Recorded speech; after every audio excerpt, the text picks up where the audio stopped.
दयाकर सभापते तव तु बिल्वपत्रादिभिः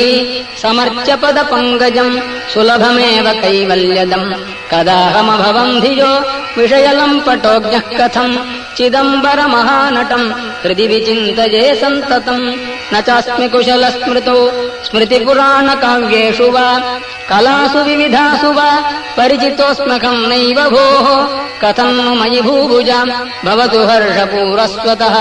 चिदम्बरमहानटम् हृदि विचिन्तये त्वामहम् नटेश सुरपूजितम् तव तु कुञ्चिताङ्घ्रिम् जनाः विचिन्त्य सकलेप्सितम् समुपयन्ति भक्ता न किम् कथम् विषयोन्मुखः शिवकपर्दिनम् सन्ततम् चिदम्बरमहानटम् हृदि विचिन्तये त्वामहम् सदा शिव भवान् स्मृतः क्षणिकतोऽपि सर्वार्तिः विना समयदेशकालः भाग्यहीनस्त्वयम् त्वदीय परिचिन्